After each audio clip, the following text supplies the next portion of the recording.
म्हणते सुनबाई आज मला खूपच टेन्शन आलंय ग. सुनबाई म्हणते का हो सासूबाई काय झालं? सून म्हणते अगं तुला माहित नाही का ती भांडकुदळबाई आपल्या इथंच भांडायला येणार आहे. सुनबाई म्हणते अहो येऊ दे की मग तिला काय घ्यायचं? सासू म्हणते अगं तुला माहित नाही लय उकरू भांडणं काढती म्हणती.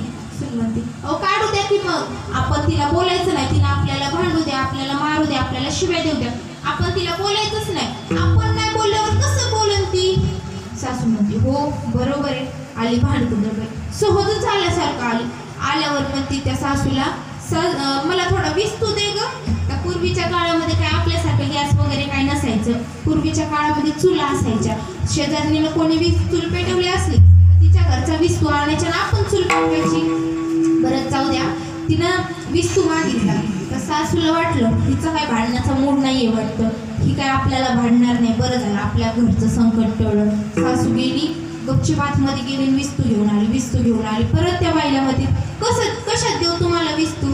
तुम्ही तर काही प्लेट नाही आणली तवा वगैरे काहीच नाही आणलं तुम्हाला विस्तू कशात द्यायचा?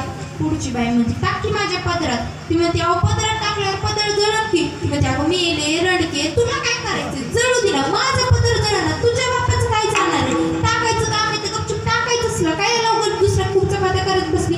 एवढी भांडली म्हणतात ती बाई समोरची बाई डायरेक्ट दवाखान्यातच पोहोचली.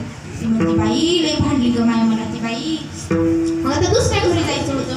दुसऱ्या घरच्या बाईला पण टेन्शन आलं. ती पण तिच्या सुनाला म्हणते सुनबाई आज मला खूपच टेन्शन आलंय ग. सुनबाई म्हणते का हो सासूबाई काय झालं? ती म्हणते ती भांडकुदळबाई आपल्या इथं भांडायला येणार तुला माहिती आहे ना?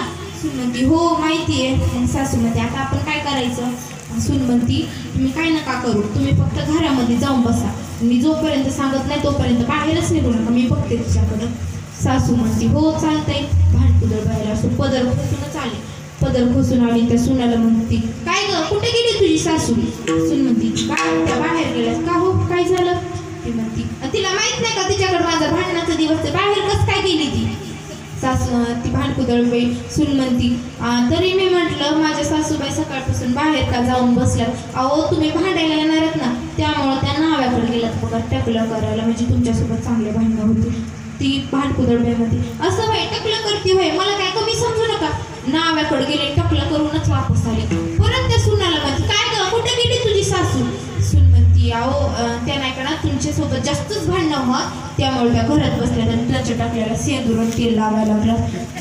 भांडकुदळबाई म्हणते असं होय सेंदूर तेल लावते होय मला काय कमी समजायला काय तुम्ही? घरी गेली सेंदूर तेल लावूनच वापस गेली. परत तिला म्हणते काय ग कुठे गेली तुझी सासू? ती म्हणते आता तुम्हाला कसं सांगू मी तुम्ही भांडायला येणार आहे मग त्यांना तुमची खूपच भीती वाटायला लागली. बरं त्या शेजारच्या विहिरीमध्ये जाऊन बसल्यात कळालं हिला. म्हणते असं होय शेजारच्या विहिरीमध्ये जाऊन लपती होय. विहिरीपाशी गेली विहिरीमध्ये डोकावून बघितलं तिला इथंच टकलं ते दिसलं.